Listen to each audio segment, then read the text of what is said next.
Cobwebs of that first round, has come on in the second and has really dominated the third. Round 4 scheduled for 12 for the IBF Middleweight Championship, which is vacant. We come off a very good round for Bernard Hopkins. Mercado was bouncing around on his toes earlier. Hopkins' ferocious attack might have slowed him down. I doubt it very seriously here, Steve, because he's just timing and waiting, and being very patient. And eventually, I believe he's going to catch him again. Because as you see right now, Mercado doesn't seem very stable at this moment. And the round just begun. Yeah, I think he took a lot of whipping there. He was shaking as he went back to the corner. I don't think he recuperated fully, and his punches aren't that brisk as he was before. But as you say, that defensiveness stays with you.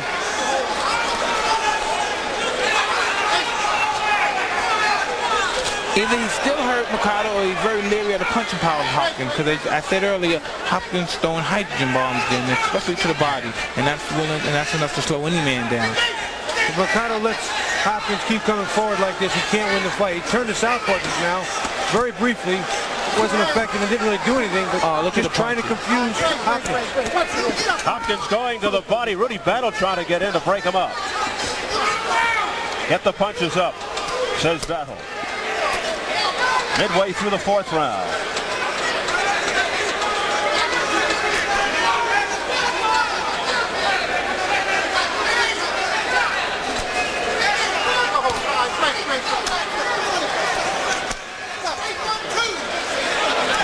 Conversation there is because the referee was trying to break him up and he got hit on the break. Mercado shot a punch on the break and hit Hopkins, and he got warned for it. You watch Hopkins, he leaps in with some of his shots too. It also can be dangerous for him. If Mercado steps him in a shot, he could drop Hopkins. I agree 100%, Bobby. He's off balance when there's no balance there, and the slightest push would throw him on the ground and make it look bad, even though it wouldn't be disastrous. You know what's happening to Hopkins? He's getting so much confidence now that he's not being aware of the basics there. He's just coming right after him. He didn't care what it's like. Bernard Hopkins in the black trunks. Segundo Mercado in the blue and white. Under 30 seconds in the 4th. Uppercuts by Mercado. Up against the ropes to the body of Hopkins. I'll tell you what, that's some great infighting, Steve. A couple of them have been south of the border. That's some tremendous infighting.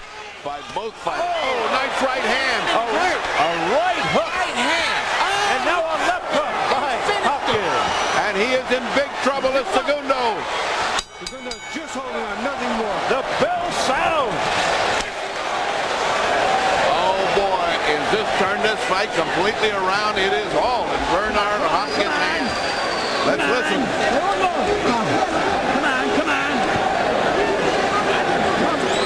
No, not on the back. Come on. The back. Let's go. Fight him, body punch.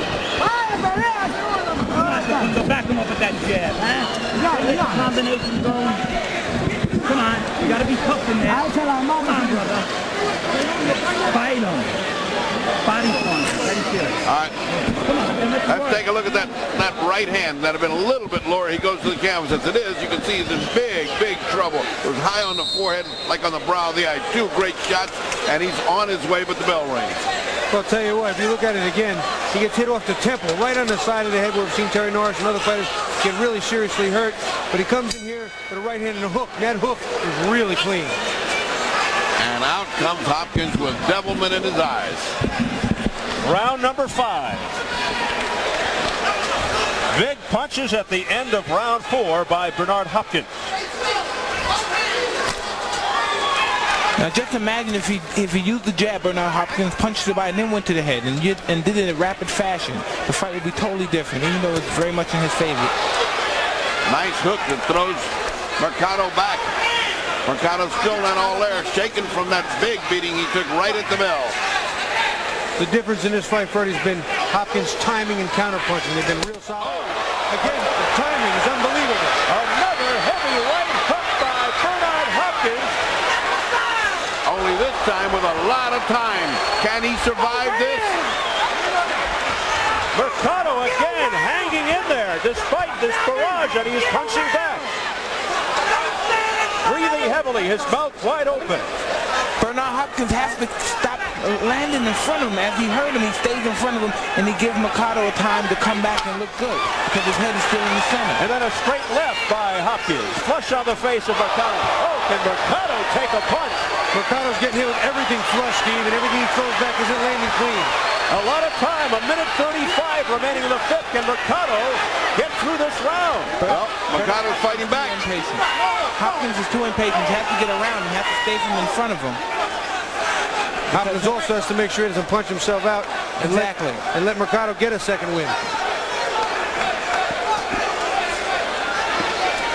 And oh, what a stinging straight left hand by Bernard Hopkins, who continues to dictate the pace. Oh, a heavy right hook. You see how he jumps in with the right hand, Steve? He's jumping and he's leaping in with it, which can be dangerous, but right now, Mercado can do nothing with it. And still a lot of time, just under a minute remaining in the fifth. Mike, you think you can finish him off by the end of this round? I believe the fight won't end the round. The round will end and the fight will be over. He will not finish the round. Rudy Battle looking on intently. Oh, Rudy's almost in there. Every shot, Steve, is so clean. Hopkins continues to pour it on. He can't finish the round. I don't believe it. If he does, this is incredible. I don't know what Battle's waiting for. He's getting the pummeling. What is holding Mercado up? Boy, Battle is really brave here. 25 seconds to go in the fifth round. Amazing punishment to Mercado. And he's fighting back, Steve. He's still fighting back. Now, what is that? How much time are they giving with that little warning? What a gutty effort here by Mercado. He may make it through this round. Astonishing. Is that the good news or the bad news? Wild miss there by Hopkins. This is amazing. He's made it through the round. This is amazing that he made it to that round.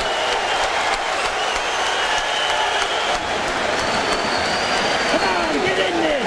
Get in. Dale, dale duro. Hacia tu derecha y poco. Hacia la mano izquierda. He's dead tired now. Fight back. Fight back. Come on, put the pressure on him now. Jab. He's fine. How you doing? I'm doing good. Let him fight. All right, let's take care of that big punch that got him in trouble right at the beginning of the round. See that? Right on the forehead and the nose, right on the bridge of the nose there. And from there on out, it was a continuous punishment. Bobby. Well, later in the round, you see, jumps in with the right hand. Once again, he's been jumping in. He's been timing him perfectly. He comes in with the left hand behind it. And again, he'll back him up in the corner, jump in with another right hand, right on the button. He's just diving in with all the big shots. And he's diving in with all the power. Looks like he's throwing that from Washington Monument back there. I mean, he lines up with that punch. Well, let's see what Bernard Hopkins has left. I believe he looks to be totally spent after that last second in there. Well, what he should be, but Mike, I put a question to you. Would you rather be tired because you took a beating or rather be tired because you gave a beating? I gave one. Yeah, right. That's Hopkins' position. Good answer. A huge round for Hopkins. Mike, do you think that could have been scored, even though there was no knockdown? You think that could have been scored a 10-8 round? No, I believe Hopkins won that round.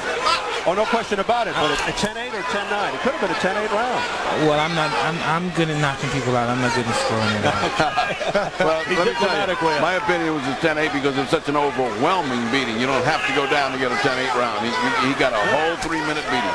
And I will concur. A 10-8 round on my scorecard as well. That was just a tremendous beating, pillar to post from opening bell till the end.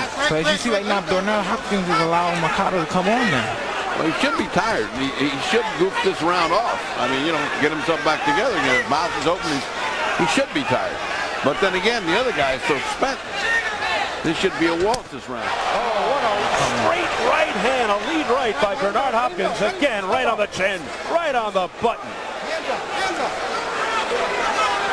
Mercado just cannot seem to stop it. He doesn't see it coming here. Every one, Steve. Another bomb. This right lead by Bernard Hopkins. Everything connecting, landing, flush. A very wobbly Segundo Mercado hanging in there. And again, a lot of time left in the round. Isn't it ironic that as soon as Mercado gets hurt, he becomes very evasive? Yeah.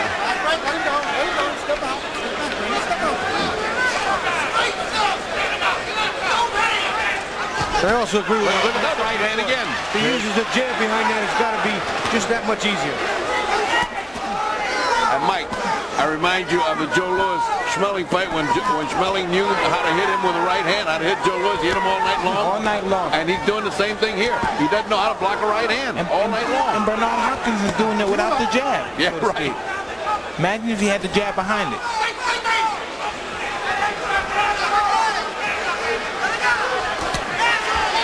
Mercado's fighting back.